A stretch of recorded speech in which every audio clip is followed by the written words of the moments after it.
আপনারা দেখছেন একুশে টেলিভিশন। করোনায় মৃতের সংখ্যা ১৩,০০০ ছাড়ালো, বাড়ছে সংক্রমণ হার। কোভ্যাক্স থেকে আসছে ১০ লাখ অ্যাস্ট্রাজেনেকার টিকা। সীমান্ত জেলাগুলোতে বাড়ছে সংক্রমণ ও মৃত্যু। রাজশাহীতে কঠোর লকডাউন, রাত থেকে বন্ধ হচ্ছে ট্রেন চলাচল। শেখ হাসিনার কারামুক্তি দিবসে গণতন্ত্রের নবযাত্রা, যোগ্য নেতৃত্বে এগিয়ে যাচ্ছে দেশ, মন্তব্য আওয়ামী লীগ নেতাদের। শিক্ষা প্রতিষ্ঠান বন্ধ থাকায় কিশোর অপরাধের ঝুঁকি বাড়ছে, সামাজিক অসঙ্গতির শঙ্কা। সিলেট সহ দেশের ৩ বেল্টই ভূমিকম্পের ঝুঁকিতে, স্বেচ্ছাসেবী সংগঠন গড়ে তুলে প্রশিক্ষণের তাগিদ।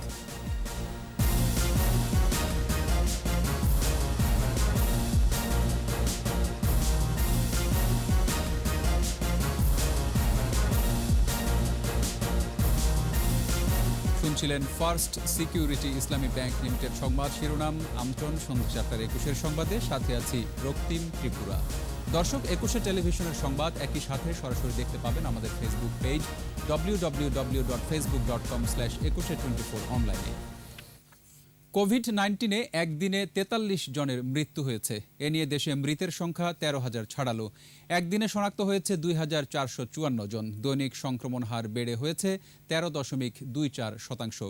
এদিকে কোভ্যাক্স থেকে ১০,৮০,০০০ অ্যাস্ট্রাজেনেকার টিকা পাওয়া যাবে বলে জানিয়েছে পররাষ্ট্র মন্ত্রণালয়। রিপোর্টে জানাচ্ছেন মোহাম্মদ নুরুন্নবী।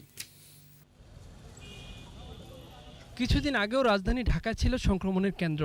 তবে ভারতীয় ভেরিয়েন্টের কারণে সীমান্তে সংক্রমণ বেড়েছে আতঙ্ক।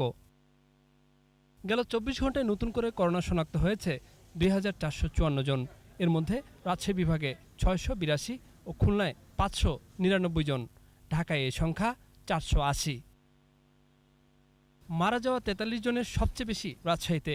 এ পর্যন্ত মৃতের সংখ্যা দাঁড়ালো ১৩,০৩২। স্বাস্থ্য অধিদপ্তরের বিজ্ঞপ্তিতে জানানো হয়েছে, পরীক্ষার বিপরীতে সংক্রমণ হার বাড়ছে। গেল ২৪ ঘন্টায় এ হার বেড়েছে ১৩.২৪%, আর মৃতের হার ১.৫৮%। সুস্থতার হার ৯২.৫৯%। এদিকে কোভ্যাক্স থেকে ১০,৮০,০০০ অ্যাস্ট্রাজেনেকার ভ্যাকসিন পাচ্ছে বাংলাদেশ। বিজ্ঞপ্তি দিয়ে এই সুখবর জানিয়েছে পররাষ্ট্র মন্ত্রণালয়। চীনের উপহারের ৬ লাখ ডোজ সিনোফার্মের টিকা রোববার ঢাকায় এসে পৌঁছবে। ঢাকার চীনা দূতাবাস জানিয়েছে, বেইজিং এয়ারপোর্টে টিকার প্যাকিং শেষ হয়েছে। এর আগে ১২ মে চীন প্রথম দফায় ৫ লাখ টিকা উপহার দেয়। মোহাম্মদ নুরুন্নবী, একুশে টেলিভিশন, ঢাকা। সীমান্ত জেলাগুলোতে বাড়ছে সংক্রমণ ও মৃত্যু। হটস্পট রাজশাহীতে ২৪ ঘন্টায় ১৫ জনের মৃত্যু হয়েছে। সংক্রমণ রোধে মহানগরীতে শুরু হয়েছে ১ সপ্তাহের সর্বাত্মক লকডাউন। মধ্যরাত থেকে বন্ধ থাকবে ট্রেন যোগাযোগ। খুলনায়ও জারি করা হয়েছে ১ সপ্তাহের কঠোর লকডাউন। ২৪ ঘন্টায় খুলনা করোনা ডেডিকেটেড হাসপাতালে ৫, চাঁপাইনবাবগঞ্জে ৬ এবং ঠাকুরগাঁয়ে মারা গেছে ২ জন। প্রতিনিধিদের সহায়তায় মুশফিকা নাজনীনের রিপোর্ট। রাজশাহী মেডিকেল কলেজ হাসপাতালের করোনা ওয়ার্ডে ২৪ ঘন্টায় আরও ১৫ জনের মৃত্যু হয়েছে। সংক্রমণ রোধে ১ সপ্তাহে সর্বাত্মক লকডাউন শুরু হয়েছে। বন্ধ হয়ে গেছে দোকানপাট। নগরীর গুরুত্বপূর্ণ মোড়ে বসেছে ভ্রাম্যমাণ আদালত। আগামী ৭ দিন আমাদের কঠোর লকডাউন হবে। আমরা মহানগরবাসীকে রিকোয়েস্ট করতে চাই, বিনা প্রয়োজন ছাড়া আপনারা বাইরে কখনো বের হবেন না। রাজশাহীতে শনাক্তের হার বেড়ে হয়েছে ৩৮.৩৪%। মেডিকেল কলেজ হাসপাতালে ২৭১ শয্যার করোনা ওয়ার্ডে ভর্তি ২৯৭ জন। রোগী বেশি হওয়ায় চিকিৎসা দিতে হিমশিম খাচ্ছেন চিকিৎসকরা। এদিকে খুলনা জেলায় করোনা সংক্রমণ বৃদ্ধি পাওয়ায় রোববার থেকে ১ সপ্তাহের লকডাউন ঘোষণা করেছে প্রশাসন। প্রতিদিন বিকেল ৫টার পর বন্ধ থাকবে দোকান, শপিং মল, রেস্তোরাঁ। রোগী বৃদ্ধি পাওয়ায় শয্যা সংখ্যা বাড়ানো সহ সদর হাসপাতালকে করোনা ডেডিকেটেড হাসপাতালে রূপান্তরিত করার সিদ্ধান্ত নেওয়া হয়েছে। ১০০ শয্যার করোনা ডেডিকেটেড হাসপাতালে এখন ভর্তি ১৪০ জন। ২৪ ঘন্টায় মারা গেছে ৫ জন। যশোরে প্রতিদিনই বাড়ছে করোনা শনাক্তের হার। হাসপাতালে বাড়ছে রোগীর সংখ্যা। করোনা পরিস্থিতি নিয়ন্ত্রণে সচেতনতা বৃদ্ধির পাশাপাশি মোবাইল কোচ পরিচালনা করছে প্রশাসন। এদিকে চাঁপাইনবাবগঞ্জে সংক্রমণের হার কিছুটা কমে হয়েছে ১৩.৫৯%। ২৪ ঘন্টায় মৃত্যু হয়েছে ৬ জনের। ঠাকুরগাঁয়ে করোনা আক্রান্ত হয়ে ২ জনের মৃত্যু হয়েছে। সীমান্তবর্তী অন্য জেলাগুলোতেও বাড়ছে সংক্রমণ। সংক্রমণ রোধে সাতক্ষীরায় কঠোর লকডাউন আরও ১ সপ্তাহ বাড়ানো হয়েছে। নাটোরে বিশেষ লকডাউন দিয়েও থামানো যাচ্ছে না সংক্রমণের ঊর্ধ্বগতি। একদিনের ব্যবধানে শনাক্তের হার বেড়েছে 20%। কুষ্টিয়ায় সংক্রমণের হার কিছুটা কমে 14.01% দাঁড়িয়েছে। চলছে 7 দিনের লকডাউন। শেরপুর পৌরসভায় কঠোর লকডাউনের সময়সীমা বাড়ল 24 জুন রাত 12টা পর্যন্ত।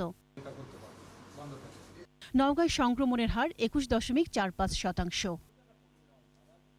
মুশফিকা নাজনীন, 21 টেলিভিশন।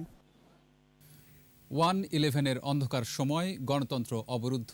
আন্দোলনের মুখে 2008 সালের 11 জুন আওয়ামী লীগ সভাপতি শেখ হাসিনাকে মুক্তি দিতে বাধ্য হয় ফখরুদ্দিনের অসাংবিধানিক অন্তর্বর্তীকালীন সরকার। শেখ হাসিনাকে মুক্তি দিয়ে নির্বাচনের পথে হাঁটতে হয় সরকারকে। শুরু হয় গণতন্ত্রের নবযাত্রা। বঙ্গবন্ধু কন্যার কারামুক্তির দিনটি অন্ধকার থেকে আলোয় ফেরার দিন। বাকিটা জানাচ্ছেন দীপু সারওয়ার। 2007 সালের 11 জানুয়ারি জরুরি অবস্থা জারি করে অন্তর্বর্তীকালীন সরকারের নামে ক্ষমতায় থাকা অসাংবিধানিক সরকার। ঘরবন্দি রাজনীতি, রাজনীতিকদের উপর নেমে আসে নির্যাতনের খড়গ। শুরু হয় আওয়ামী লীগ ও শেখ হাসিনার গণমুখী রাজনীতি ধ্বংস করার ষড়যন্ত্র। এরই ধারাবাহিকতায় 2007 সালের 16 জুলাই ভোরে ধানমন্ডির সুধা সদন থেকে আওয়ামী লীগ সভাপতি শেখ হাসিনাকে গ্রেপ্তার করে অন্তর্বর্তীকালীন তত্ত্বাবধায়ক সরকার। গ্রেপ্তার করে প্রথমে তাকে ঢাকা মহানগর আদালতে নেওয়া হয়। সেখান থেকে সংসদ ভবন চত্বরে স্থাপিত বিশেষ কারাগারে আটক রাখা হয় বঙ্গবন্ধু কন্যাকে। শেখ হাসিনাকে কারাগারে আটকে রাখার ষড়যন্ত্র মেনে নেয়নি দেশবাসী। নির্যাতনে দমনের অপচেষ্টায় কাজ হয়নি। জোরালো হতে থাকে শেখ হাসিনার মুক্তির দাবি। এক পর্যায়ে কারা অভ্যন্তরে মারাত্মক অসুস্থ হয়ে পড়েন বঙ্গবন্ধু কন্যা। এ খবর ছড়িয়ে পড়লে আন্দোলন নতুন মাত্রা পায়। আন্দোলনে ভীত হয়ে 11 মাস পর 2008 সালের 11 জুন শেখ হাসিনাকে মুক্তি দিতে বাধ্য হয় সেনা সমর্থিত সরকার। শেষ পর্যন্ত তার পক্ষে যে গণজোয়ার গড়ে উঠেছিল, তার ফলেই তাকে মুক্তি দিতে বাধ্য হয়েছিল 11 সরকার। এবং যে সরকারটিকে আমি অবৈধ বলেছি, আগাগোড়া। সংবিধানে এমন সরকারের কোনো ধারা নেই। শেখ হাসিনার মুক্তির মধ্য দিয়ে কার্যত অন্তর্বর্তীকালীন সরকারের আবরণে থাকা স্বৈর শাসকদের পতনের সুর বেজে ওঠে। নির্বাচন দিতে বাধ্য হয় তারা। 2008 সালের 29 ডিসেম্বরের জাতীয় নির্বাচনে আওয়ামী লীগ একক সংখ্যাগরিষ্ঠতা নিয়ে বিজয় লাভ করে। শুরু হয় গণতন্ত্রের নবযাত্রা। দীপু সারওয়ার, 21 টেলিভিশন, ঢাকা। গণতন্ত্র প্রতিষ্ঠায় শেখ হাসিনা সবসময় আপোষহীন বলে মন্তব্য করেছেন আওয়ামী লীগ সাধারণ সম্পাদক ওবায়দুল কাদের। শেখ হাসিনার কারামুক্তি দিবসে ওবায়দুল কাদের বলেন, বঙ্গবন্ধু কন্যার যোগ্য নেতৃত্বেই বাংলাদেশ এগিয়ে যাচ্ছে। রাজধানীতে বিভিন্ন আয়োজনে আওয়ামী লীগ নেতারা বলেন, দিনটি শুধুই কারামুক্তি দিবস নয়, দিনটি বাংলাদেশের গণতন্ত্র মুক্ত দিবসও। আরও জানাচ্ছেন রিয়াজ সুমন। শেখ হাসিনার কারামুক্তি দিবসে আওয়ামী লীগের সাধারণ সম্পাদক ওবায়দুল কাদের তার সরকারি বাসভবনে ব্রিফিং থেকে তুলে ধরেন বঙ্গবন্ধু কন্যার রাজনৈতিক সংগ্রামের ইতিহাস। 2007 সালের অন্ধকার সময়ের কথা তুলে ধরেন আওয়ামী লীগ সাধারণ সম্পাদক। তিনি বলেন, 16 জুলাই বঙ্গবন্ধু কন্যাকে গ্রেপ্তার করে গণতান্ত্রিক অধিকারকে অবরুদ্ধ করেছিল অসাংবিধানিক তত্ত্বাবধায়ক সরকার। বঙ্গবন্ধু কন্যা শেখ হাসিনাকে গ্রেপ্তারের মধ্য দিয়ে বাংলার জনগণের গণতান্ত্রিক অধিকারকে অবরুদ্ধ করার অপপ্রয়াস চালায় তৎকালীন অগণতান্ত্রিক অসাংবিধানিক তত্ত্বাবধায়ক সরকার। বঙ্গবন্ধু কন্যা দেশের মানুষের গণতান্ত্রিক অধিকার প্রতিষ্ঠায় আপোষহীন ছিলেন বলেই নির্ভীক সেনানীর মতো এগিয়ে চলছেন বলেও মন্তব্য করেন তিনি। এদেশের মানুষের গণতান্ত্রিক অধিকার প্রতিষ্ঠায় আপোষহীন মনোভাব নিয়ে জাতি ও রাজনীতিতে বঙ্গবন্ধু কন্যা শেখ হাসিনার যাত্রা শুরু হয়। জনগণের মুক্তি আন্দোলনে জননেত্রী শেখ হাসিনাকে সহ্য করতে হয়েছে অনেক জেল জুলুম, অত্যাচার, নির্যাতন। রাজধানী কলাবাগান ক্রিয়াচক্র প্রাঙ্গণে শেখ হাসিনার কারামুক্তি দিবসে স্বেচ্ছাসেবক লীগের আলোচনা ও মিলাদ মাহফিলে যোগ দেন তথ্য ও সম্প্রচার মন্ত্রী। বলেন, 11 জুন শুধু কারামুক্তি দিবস নয়, প্রকৃতপক্ষে দিনটি গণতন্ত্র মুক্ত দিবস। প্রকৃতপক্ষে 11 জুন 2008 জননেত্রী শেখ হাসিনার মুক্তি দিবস নয়, 11 জুন হচ্ছে গণতন্ত্রের মুক্তি দিবস। আজকের দিনটি হচ্ছে গণতন্ত্রের মুক্তি দিবস। জননেত্রী শেখ হাসিনাকে গ্রেপ্তার করার মাধ্যমে সেদিন গণতন্ত্রের পায়ের শিকল পরিয়ে দেওয়া হয়েছিল। আর 11ই জুন জনগণের আন্দোলনের প্রেক্ষিতে সেদিন জননেত্রী শেখ হাসিনাকে মুক্ত করার মাধ্যমে আমরা প্রকৃতপক্ষে গণতন্ত্রকেই মুক্ত করেছিলাম। বঙ্গবন্ধু এভিনিউয়ে কেন্দ্রীয় কার্যালয়ে ঢাকা মহানগর উত্তর আওয়ামী লীগের বর্ধিত সভায় যোগ দেন যুগ্ম সাধারণ সম্পাদক মাহবুবুল আলম হানিফ। বক্তৃতায় তিনি বলেন, 11 জুন শেখ হাসিনা মুক্ত হয়েছিলেন বলেই দেশ আজ উন্নয়নের রোল মডেল। আজকে জননেত্রী শেখ হাসিনা এই 2008 সালে 11 জুন মুক্তি পেয়েছিলেন বলেই কিন্তু বাংলাদেশ আজকে বিশ্বের কাছে উন্নয়নের রোল মডেল হিসাবে বিবেচিত হয়েছে। বিশ্ব রাজনীতিতেও শেখ হাসিনা গুরুত্বপূর্ণ ভূমিকা রাখছেন বলেও মন্তব্য করেন আওয়ামী লীগ নেতারা। $600 মাথা পিছু আয় নিয়ে আমাদের যাত্রা শুরু হয়েছিল, আজকে আমাদের $2225 আমাদের উন্নীত হয়েছে। রিয়াজ সুমন, একুশে টেলিভিশন, ঢাকা। 15 মাসের বেশি সময় শিক্ষা প্রতিষ্ঠান বন্ধ থাকায় কিশোর অপরাধের ঝুঁকি বাড়ছে। শিশু কিশোরদের মনে বাসা বেঁধেছে বিষণ্ণতা। এই অবস্থা চলতে থাকলে বাল্য বিবাহ সহ সামাজিক নানা অসঙ্গতি দেখা যাবে। বিভিন্ন সংস্থার গবেষণাও সেই ইঙ্গিতই দিচ্ছে। সংকট সমাধানে এখন পরিকল্পনা নেয়ার তাগিদ বিশেষজ্ঞদের। শিক্ষা নিয়ে সাইদুল ইসলামের 5 পর্বের ধারাবাহিকের শেষ পর্ব। করোনাকালে স্কুল কলেজ বন্ধ হওয়ার বেশ কিছুদিন পর সংসদ টিভিতে ক্লাস শুরু হয়। কিছু প্রতিষ্ঠান অনলাইনেও ক্লাস চালু করে। তবে নিরবিচ্ছিন্ন ইন্টারনেট সংযোগ না থাকায় 68% শিক্ষার্থী সেবা বঞ্চিত বলে উঠে আসে গণসাক্ষরতা অভিযানের জরিপে। সম্প্রতি এডুকেশন ওয়াচের প্রতিবেদন বলছে, প্রাথমিকের 38% শিক্ষক মনে করেন বিদ্যালয় খুললেও শিক্ষার্থীর সংখ্যা কমবে, ঝরে পড়ার হার বাড়বে এবং 8.7% শিক্ষার্থী শিশুশ্রমে বাধ্য হবে। করোনাকালে যারা কাজে যুক্ত হয়েছেন তাদের বেশিরভাগই আর স্কুলে ফিরবে না। 2019 সালে প্রাথমিকে ঝরে পড়ার হার ছিল 17.9% আর মাধ্যমিকে হার ছিল 37.62%। ব্র্যাক, ইউএন উইমেন এবং নিউ ইয়র্ক ইউনিভার্সিটির যৌথ গবেষণার ফলাফল বলছে, করোনাকালে 77% কনের বয়স 18 বছরের নিচে।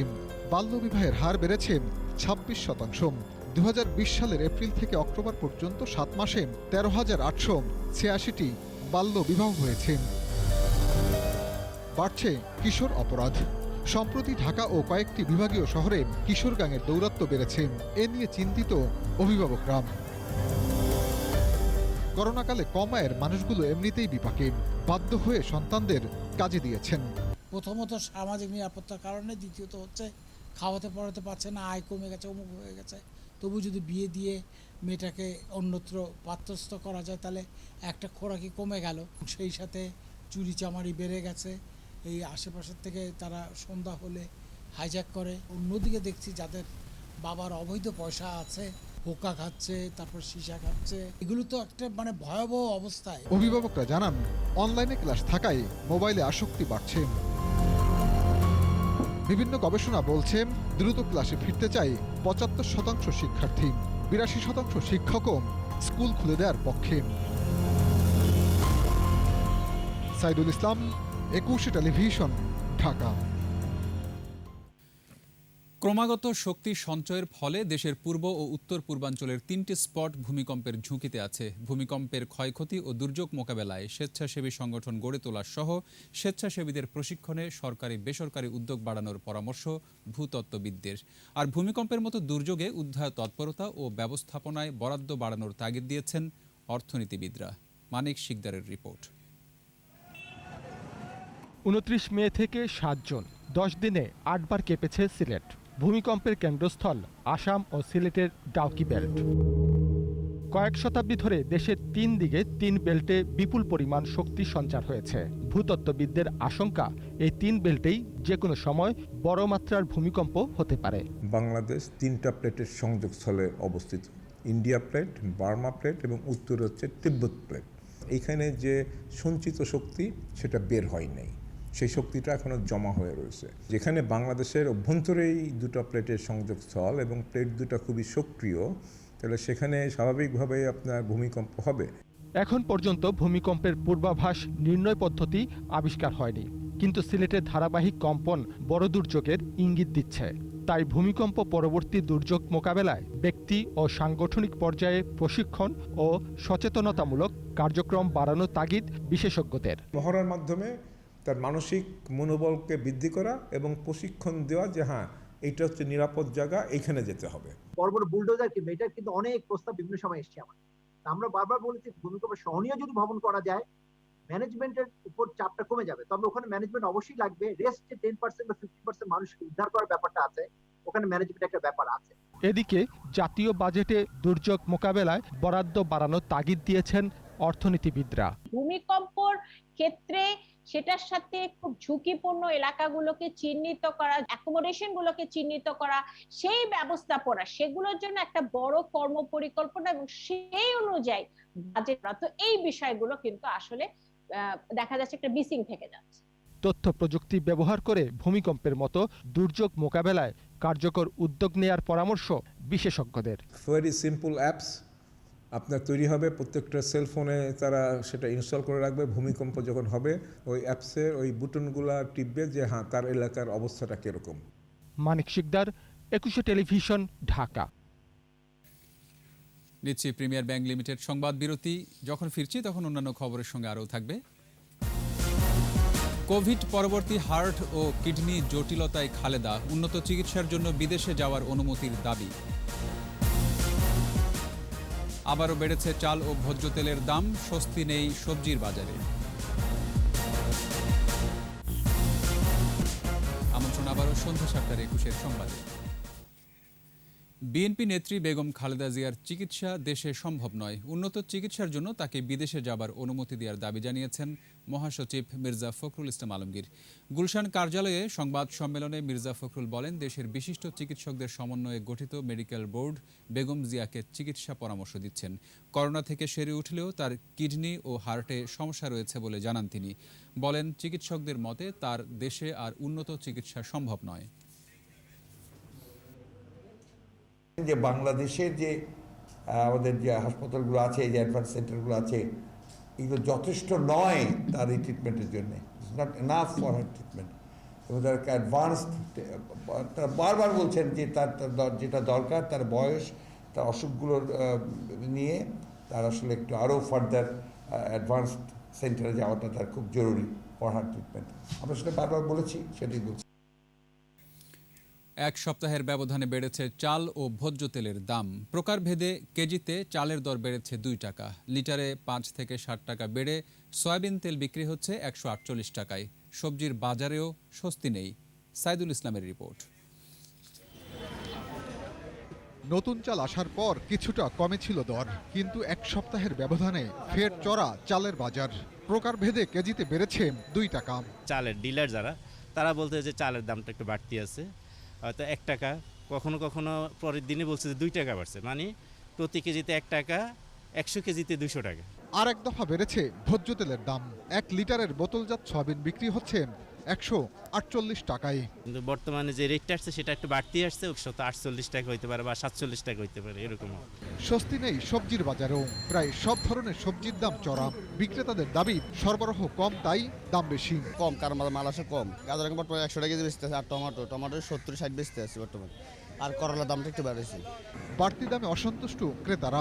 সবকিছু দাম, একটা দামও কমায় না ওরা, এটাই অসঙ্গতি। শাকের আটি মনে করেন 20 টাকা বেশি, কাঁচা তরকারিটা 20 টাকা বেশি, সব কিছুই বেশি নেই। ইলিশের বাজার বাড়তি হলেও অন্যান্য মাছ বিক্রি হচ্ছে আগের দামে। 1400 টাকা, 1350 টাকা কেজি কি হোলসেল কিনে আনতে হচ্ছে, আমাদের 1500 টাকা কেজি বেচতে হয়। রুই কাতলা এখন বর্তমানে কিছুটা রেট কমতি, 300 টাকা কেজি, 350 টাকা কেজি, সময়তে 280 টাকা কেজিও বিক্রি হয়। গরু ও খাসির মাংস এবং মুরগি বিক্রি হচ্ছে আগের দামেই। প্রতিটা গরুতে 7-8 হাজার টাকা বেশিও নিচ্ছে।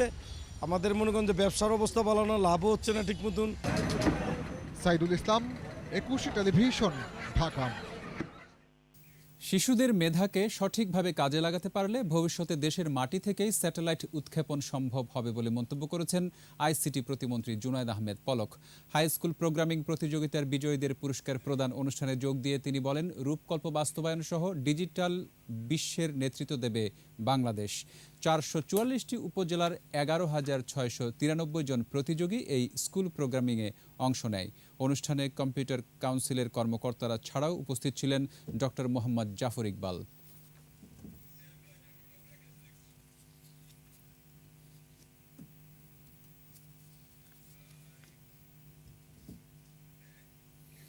ঠাকুরগাঁওয়ের হরিপুরে সরকারের আশ্রয়ন প্রকল্পের ঘর বরাদ্দ নিয়ে উপজেলা নির্বাহী কর্মকর্তার শ্যালকের বিরুদ্ধে বাণিজ্যের অভিযোগ উঠেছে। এদিকে প্রতারণায় জড়িত থাকার অভিযোগে একজনকে আটকের পর পুলিশের সোপর্দ করেছে ক্ষুব্ধ জনতা। এই ঘটনায় শ্যালকের বিষয়টি এড়িয়ে আটক ব্যক্তির বিরুদ্ধে ব্যবস্থা নেওয়ার আশ্বাস দিয়েছেন উপজেলা নির্বাহী কর্মকর্তা। ঠাকুরগাঁও প্রতিনিধি SM জসিমউদ্দিনের রিপোর্ট, জানাচ্ছেন মুশফিকা নাজনীন। প্রধানমন্ত্রীর আশ্রয়ন প্রকল্প 2-এর আওতায় ঠাকুরগাঁয়ের হরিপুরের ভাতুরিয়া রামপুর গ্রামে নির্মাণ করা হয় 936টি ঘর। ইতিমধ্যে 536টি ঘরে নির্মাণ কাজ শেষ হয়েছে। অভিযোগ উঠেছে, ভূমি ও আশ্রয়হীনদের বিনামূল্যে ঘর দেওয়ার কথা থাকলেও টাকা ছাড়া কাউকে ঘর দেওয়া হচ্ছে না। 30,000, কিন্তু আমি তো গরিব মানুষ, আমি তোগুলো টাকা দিতে পারবো না, কিছু কমাই নেন।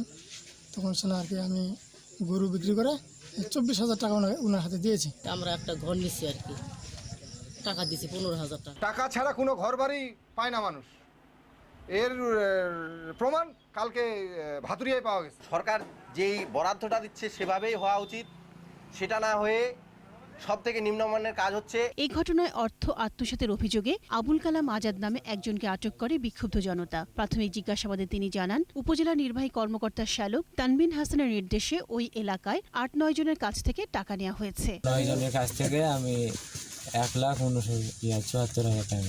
আমরা সেই নামগুলো এখন বলতে চাচ্ছি না কৌশলগত কারণে, আমরা আমাদের ইনভেস্টিগেশন পরবর্তীতে এই নামগুলো প্রকাশ করব। এদিকে প্রতারণার সাথে শ্যালকের জড়িত থাকার বিষয়টি এড়িয়ে যাওয়ার চেষ্টা করেছেন উপজেলা নির্বাহী কর্মকর্তা। তবে ঘর বাণিজ্যের সাথে জড়িতদের বিরুদ্ধে আইনি ব্যবস্থা নেওয়ার আশ্বাস দিয়েছেন তিনি। যে ঘটনাটি আপনারা শুনেছেন এটি অত্যন্ত দুঃখজনক। যে ব্যক্তিকে এই বিষয়ে আটক করা হয়েছে তার বিরুদ্ধে আইনগত ব্যবস্থা গ্রহণ করা হচ্ছে। পরবর্তী আইনগত ব্যবস্থা গ্রহণ সাপেক্ষে আমরা এর ফলো-আপ দিতে পারবো। এই ঘটনায় সাইদুল ইসলাম নামে এক ভুক্তভোগী হরিপুর থানায় মামলা করেছেন। আর অভিযুক্ত তানবিন হাসান পলাতক থাকায় তার সাথে যোগাযোগ করা সম্ভব হয়নি। মুশফিকা নাজনীন, 21 টেলিভিশন। নিচ্ছি প্রিমিয়ার ব্যাংক লিমিটেড সংবাদ বিরতি। যখন ফিরছি তখন অন্যান্য খবরের সঙ্গে আরও যা থাকছে। চট্টগ্রাম হাতিয়া সন্দ্বীপ রুটে যুক্ত হলো নতুন 2টি যাত্রীবাহী জাহাজ, জেটি না থাকায় ভোগান্তি। মিয়ানমারে 600-রও বেশি স্কুল বোমা মেরে উড়িয়ে সেনা ক্যাম্প প্রতিষ্ঠা, 1 কোটি শিক্ষার্থীর ভবিষ্যৎ নিয়ে শঙ্কা। আমন্ত্রণ আবারও সন্ধ্যা 7:21 সংবাদে। চট্টগ্রাম হাতিয়া সন্দ্বীপ রুটে যুক্ত হয়েছে নতুন 2টি যাত্রীবাহী জাহাজ, কিন্তু ভোগান্তি কমছে না যাত্রীদের। নৌঘাটে নেই জেটি, তবে বিআইডব্লিউটিসি বলছে বন্দরের ড্রেজিং শেষ না হওয়ায় জেটি নির্মাণ করা যাচ্ছে না। চট্টগ্রাম থেকে বিপ্লব মজুমদারের ক্যামেরায় হাসান ফেরদৌসের রিপোর্ট, জানাচ্ছেন মাসুম আলিসা। চট্টগ্রাম থেকে নোয়াখালীর হাতিয়া ও সন্দ্বীপ রুটে বিআইডব্লিউটিসির বহরে যুক্ত হয়েছে 800 যাত্রী ধারণ ক্ষমতার এমভি তাজউদ্দিন আহমেদ এবং 500 যাত্রী ধারণ ক্ষমতার এমভি আইভি রহমান নামে 2টি জাহাজ। এমভি তাজউদ্দিন আহমেদ চট্টগ্রামের সদরঘাট থেকে সন্দ্বীপ হয়ে হাতিয়া এবং এমভি আইভি রহমান কুমিরাঘাট থেকে সন্দ্বীপের গুপ্তছড়া রুটে চলাচল করছে। নতুন এই জাহাজ দুটিতে রয়েছে অত্যাধুনিক যন্ত্রপাতি, ফলে দ্রুত গন্তব্যে পৌঁছতে পারবে। ইকো সাউন্ডার, তারপরে জিপিএস, বিএসএফ, এসএসবি, রাডার, যা অত্যাধুনিক যা বর্তমানে জাহাজ চালানোর যত সহায়ক যন্ত্র সবকিছু এখানে বর্তমানে আছে। এদিকে সন্দ্বীপ এবং হাতিয়া রুটে নতুন জাহাজ চালু করা হলেও জেটি না থাকায় যাত্রীদের পড়তে হচ্ছে দুর্ভোগে। প্রথম জেটি থেকে নৌকা থেকে জাহাজে ওঠাটা একটু দুষ্কর হয়ে যায়। আমি এখন আমার মাকে অসুস্থ আনার জন্য যাচ্ছি, কি করে যে নামবো এটা আমার এখনই টেনশন কাজ করতেছে। এই জন্য জেটিটা হলে আমাদের জন্য বহুত উপকার হইতো, আমরা যাতায়াতের অসুবিধা হইতো। যাত্রীদের দুর্ভোগের কথা স্বীকার করে কর্তৃপক্ষ বলছে, বন্দর কর্তৃপক্ষের চলমান ড্রেজিং কার্যক্রম শেষ না হওয়ায় জেটি নির্মাণ করা যাচ্ছে না। পন্টুন আমাদের ঠিক আছে, আমাদের জেটি ঠিক আছে, আমাদের স্পাট রেডি করা আছে এবং এ ব্যাপারে কন্ট্রাক্টর নিয়োগ দেওয়া আছে। অর্থাৎ ড্রেজিং শেষ হওয়ার সাথে সাথেই আমরা একেবারে সুন্দর এবং সুষ্ঠুভাবে এই ঘাট পরিচালনার জন্য যা যা করা লাগবে আমরা সেটা করার জন্য প্রস্তুত আছি। উপকূলীয় এলাকার মানুষের দুর্ভোগ কমাতে দ্রুত উদ্যোগ নেবে কর্তৃপক্ষ, এই প্রত্যাশা সংশ্লিষ্টদের। মাসুম আলিসা, 21 টেলিভিশন। এবার ব্যবসা বাণিজ্যের খবর।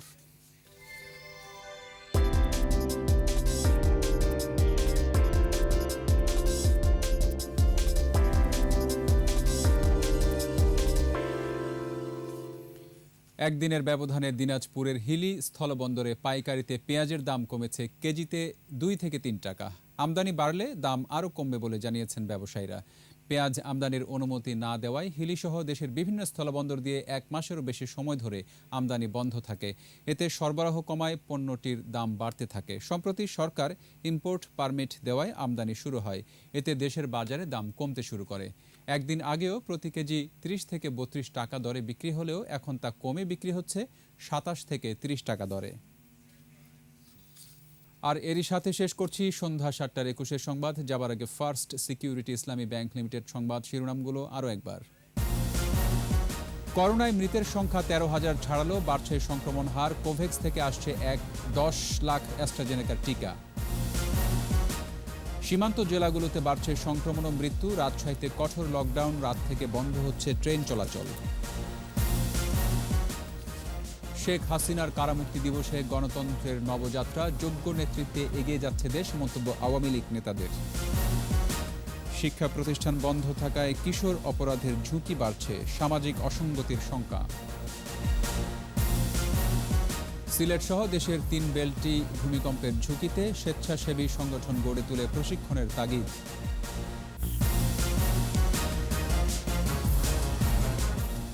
সর্বশেষ খবর জানতে ডায়াল করুন 2021 নম্বরে আর ভিজিট করুন 21-tv.com ওয়েবসাইটে। এছাড়া ফেসবুকে লগ ইন করতে পারেন facebook.com/2124 অনলাইনে।